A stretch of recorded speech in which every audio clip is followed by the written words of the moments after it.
Christina. Nasaan siya? Magpatuloy na siya. Di ba yun ang gusto mo? Ano ba?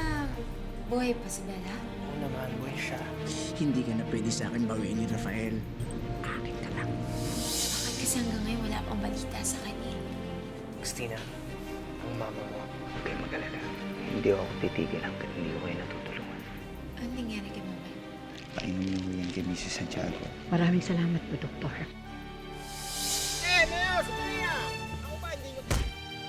Gusto kong ipaalam sa iyo na nag-file na ng administrative at criminal ang taong sinuntok mo at pinulong mo ng totoo. Sabi ni Rafael, sabi daw ng mga rescue teams, hindi sila titigil hanggat hindi nila nakikita si Bella. Bella, anak. Bakit ka nagpapanggap na si Christina, Bella? Hindi ba may koneksyon ka sa ombudsman? Bakit gagawin mo yun? Malis ka na! Tita Soledad, hindi ko alam kung bakit dito kayo dinala ni Tita Socorro. Hindi ako magugulat kung kasama ito sa maitim niyang plano. Kausapin mo yan si Rafael. Pinapakialaman niya ang desisyon ko kung saan gagamutin si Soledad. Kung sana lumabas ka sa loob ng kloseta mo noon pa, hindi sana lumaki ang problema ng ganito. Lumayas ka sa harap ko! Di ba kaya kayo ni Bella pumunta sa Manila para mailipas siya sa magandang ospital? Mas kailangan yung pag-aalaga ko. Maniwala ka sa akin. Pinikot mo ako! Hindi dahil sa akin, nasaan ka? Magkakaroon ka ba ng mga borloloy na ganyan kung hindi dahil sa akin? Yung mga borloloy na ganito? Iwan mo ko! Iwan mo ko! Iwan mo ko! Kinaialahan ko!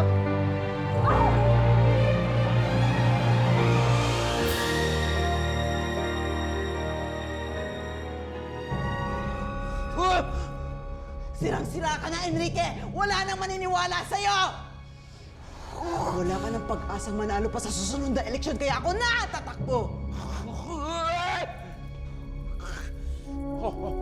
Kainin mo yan!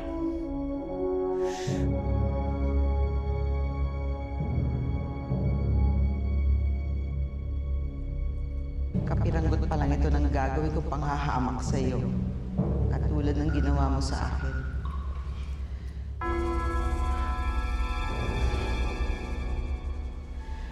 Sino ngayon ang tinatrato ng parang basura?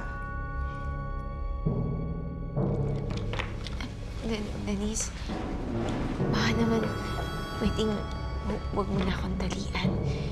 Hindi naman ako aalis eh. Aalis ka. Pupuntahan mo si Rafael eh. Hindi. Ikaw ang pipiliin ko. Kakalimutan ko na siya. Palayain mo lang ako. Pangako. Bating na yung mga in-order nating kahoy kahapon. Alam mo sis, mukha namang aabot tayo sa kota ng kliyente ngayong buwan. Sis, okay ka lang ba? Alam mo, hindi ko akalain na malulungkot ako. Bakit naman? Alam mo naman yung tingin ko kay Bella dati, di ba? Krung-krung, baliw-baliwan, filingera na mahal sa ni Rafael. Pero sad ako talaga na nawawala siya. Paano pa kaya kung ako'y nasa posisyon mo, hindi ba? Anong sabi mo? Ako ba si Bella, sad ako na nawawala siya. Hindi yon. Alin ba doon? Yung krung-krung, baliw-baliwan, filingera na mahal sa ni Rafael, yun? Mawili mo yung sinabi mo, ha? Ano ba yan? Sis, ano ba? Aray! Oh! Bella! Aray!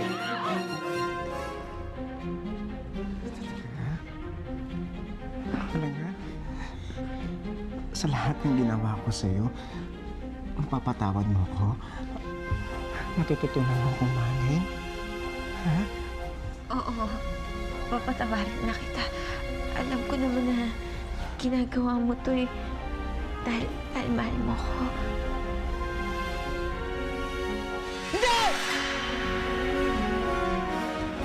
Hindi mo ako maukuhan. Alam ko mas mahal mo si Rafael. Alam ko babalikan mo siya. Ha? Diba? Diba, ha? Tama na. Ako ba? ba? Okay ka lang? You're fired! Umalis ka na! Huwag ka na magpapakita sa akin! Christina, Tingnan mo nga. Ayaw mo akong dikitan, no? Ayaw mo akong tignan. Kala mo, ha? Kala mo nagtitiwala ako sa'yo? Hindi pa rin ako nagtitiwala sa'yo. Nilaloko mo ako! Please, Dennis. Maniwala ka sa akin. Maniwala ka sa akin.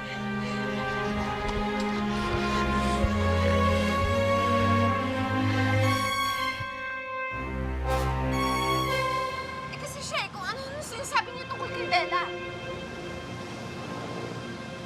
Sorry. I'm sorry, but you're fired!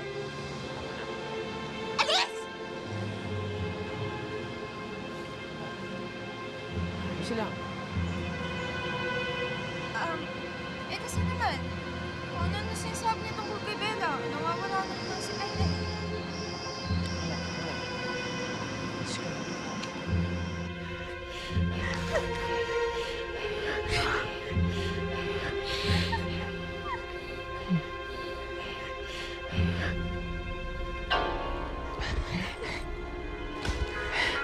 Ito, ha? Tawagin mo na lang kapag gusto mo na siyang patayin, ha? Makinig ka muna, ha?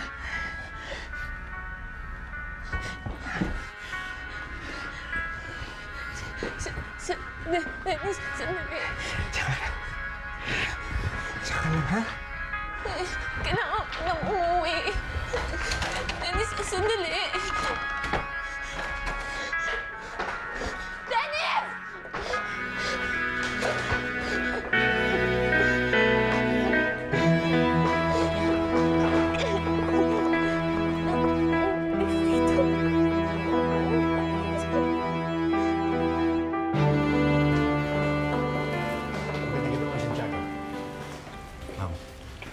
Nahanap niyo na ba ang kapatid ko? Hindi pa, pero nakita po ito ng aming mga rescue. Gusto ko lang pong siguraduhin kung abala sa inyo kung yan nga ang nawawalang mga gamit ng kapatid mo.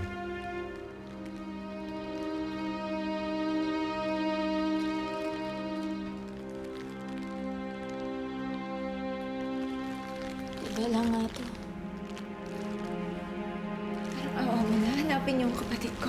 Baka naandun siya sa pinagkuhanan niyo nito. Naghahanap na rin po kami sa Karat Isla. Hanapin niyo pa! Rafael, kasalanan ko to eh. Kung nailigtas ko siya, hindi mangyayari ito eh. Wala kang kasalanan. Walang may gusto nito. Huwag mo sisihin ang sarili mo. Babalik din si Bella.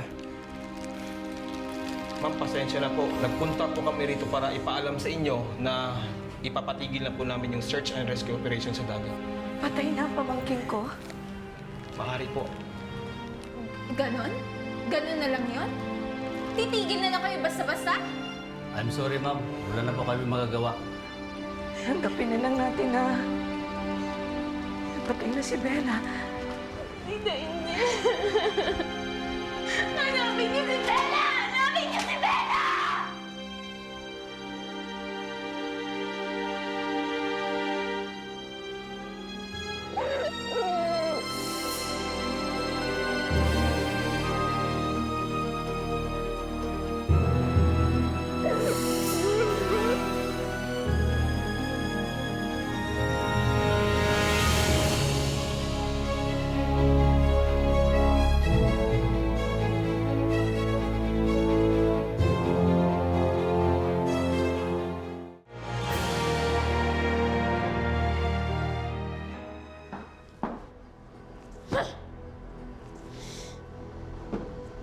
Bella, ano bang naisip mo't ginawa mo yon? Eh, paano kung nakahalata si Rafael? Masisira lahat ng plano natin. Ay, naku naman, hindi ka nag-iisip eh. Pang malalaman niya ang katotohanan. Sorry, tita. Hindi ko kasi mapigilan eh. Huwag kang magpadalos-dalos. At yung panggagaya mo sa ate mo, lubusin mo na. Maging mabait ka sa mama mo. Pati ba naman yun? Oo, sige na, puntahan mo. At kunwari nalulungkot ka, ikaw na rin ang magsabing patay ka na. Sige na.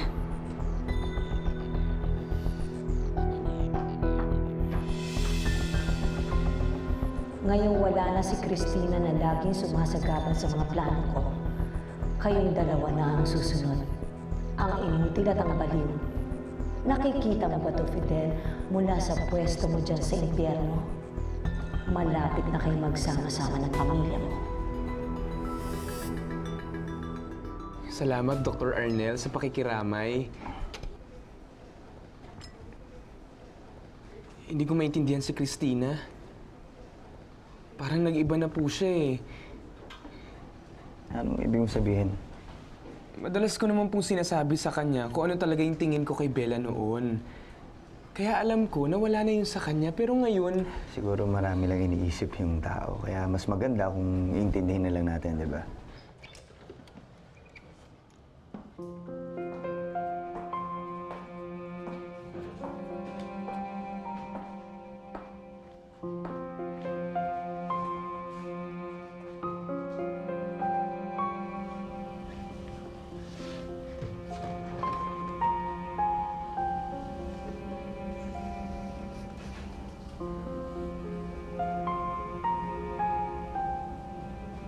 Ma,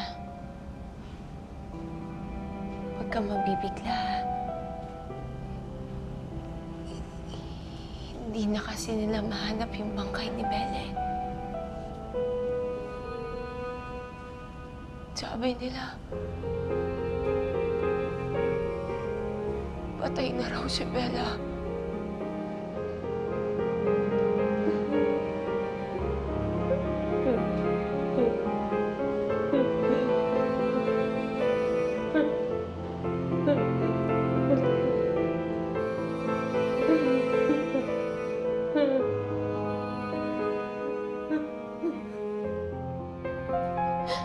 Anak, ikaw si Bella. Alam ko, anak, ikaw si Bella. Bakit mo to ginagawa, anak? Nasaan si Christina? Patay na ba siya? Yun na nga lang po lagi ko iniisip eh. Pero Dr. Arnel, may iba pa rin po eh. Anong iba? Kanina, nung sinabunutan niya ako, wala ka bang naalala? Si Bella.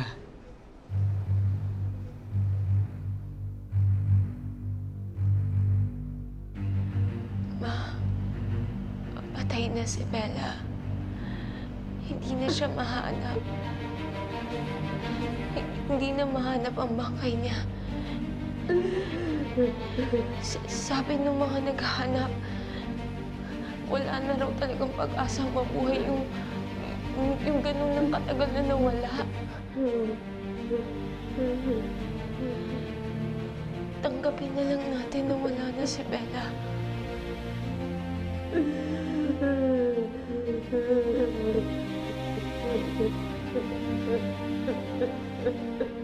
Tanggapin na lang natin yung mama.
pagkalat ng mga usap-usapan tungkol kay Mayor Jalcita na ipasa na sa ombudsman ng kasong administratibo kaugnay ng pananakit at panunutok ng baril ni Mayor kamakailan lang. Asahan natin na diringgin ang kaso ng pinakatrapong politiko sa Punta de Santiago sa mga susunod na araw. Sa ibang ibang balita naman, ngayong araw ang libing ng yumaong si Bella Santiago, anak ng sikat na pamilya Santiago sa islang ito. Pumanaw si Bella sa isang aksidente sa dagat, ilang araw na ang nakakalipas.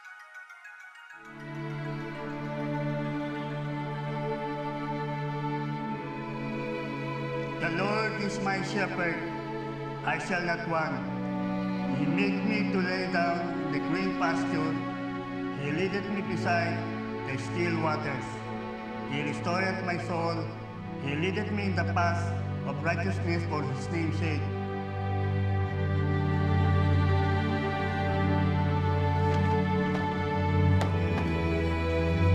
Bella! Bella! Dennis! Nasaan ka ba, Dennis?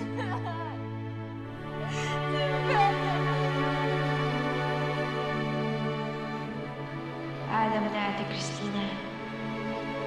Isa lang ang ipapangako ko sa'yo. Mamahalin ko si Rafael habang buhay.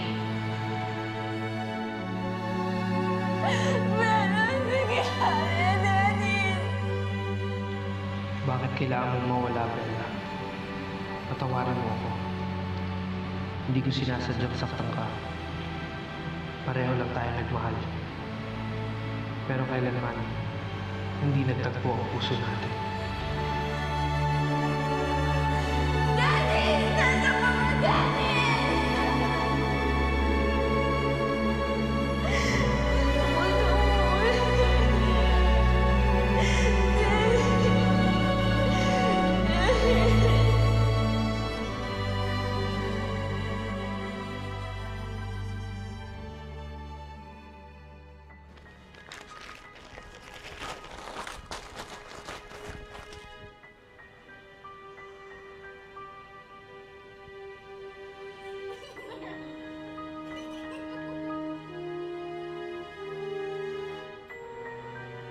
Hoy! Ako bang pinag-chismisan nyo? Yung kayo sa kusina!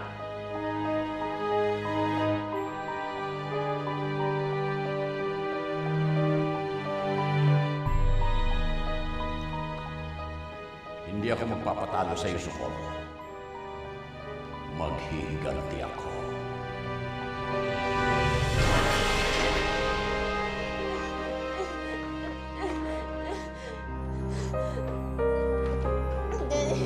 Dennis, wala muna ako dito. Sige na, gusto ko na umuwi. Sabihin mo nga sa akin, ikaw ba nagpalabas nun, ha? Ikaw ba nagpalabas na patay na ako sa pamilya ko? Paano mo nalaman? Tawa ako, bakit mo ginawa yan? Bakit mo ginawa yan, ha? Bakit mo pinalabas na patay na ako? Wala akong alam.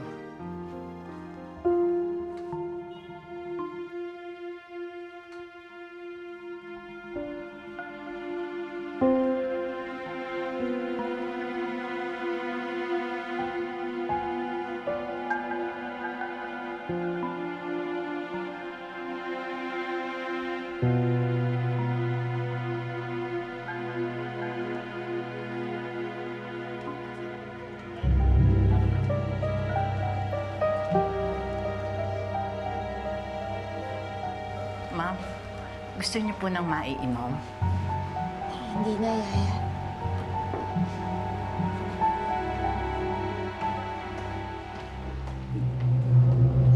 Dennis, hindi ako naniniwala sa'yo. Hindi ako naniniwala sa'yo. Hindi mo na ako. Kailangan na nila ako.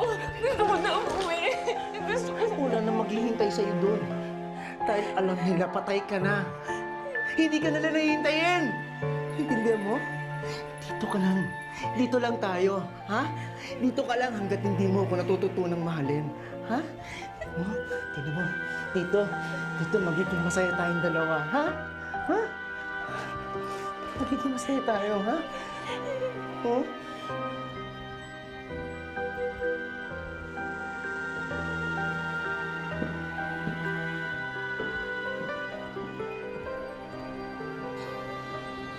Uwi ka na ba? Gusto mo na ba ako umuwi? Okay ka na ba? Kasi mukhang namumutla ka eh. Kailangan ko na magpahinga to, Rafael. Christina, gusto mo ba ng tubig? Hindi. Okay lang ako. Kailangan ko lang magpahinga. Ano ba? What's wrong? Kumain ka ba? Ano nangyayari sa'yo? Sige na. Tala mo na ako sa kwarto ko.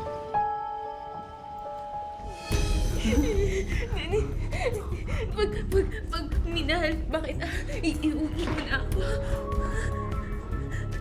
Iuwi mo na ako, sige na. Mamahalin kita. Iuwi mo na ako. Iuwi mo na ako.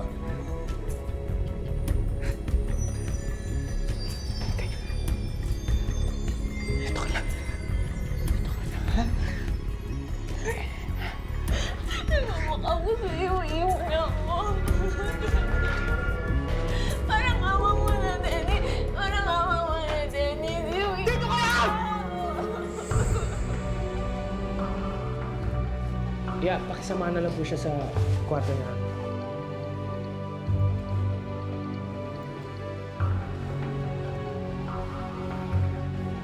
Christina, muna na ako ha.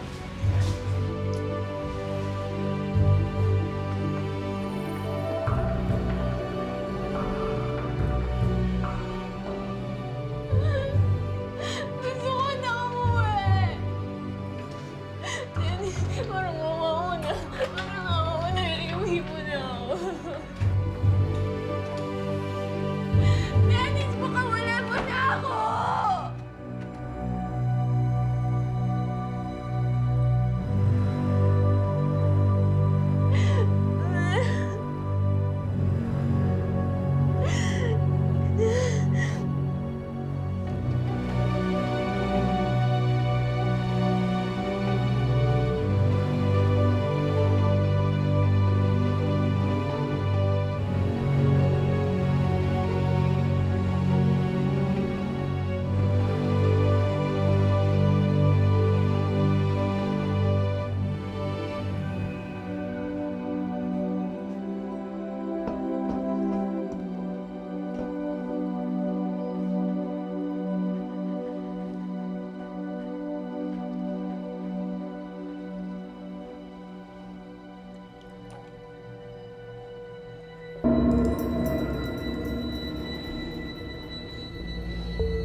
Preliminary investigation. Ang mahihirapan tayong panalong kaso nito. Pero napag-alaman ko kasi na nabuhay pa siya. Buhay si Dennis? Kasalanan mo kung bakit hindi kita kayang mahalin dahil nakakasakal ang pagmamahal mo. Nagkausap kasi kami ni Tita Soledad bago ko siya makitang mandado. Yayayain ko magpakasal si Christina para makapagsama na kami tatlo bilang pamilya. Si Rafael, siya lang dapat maging ama ng anak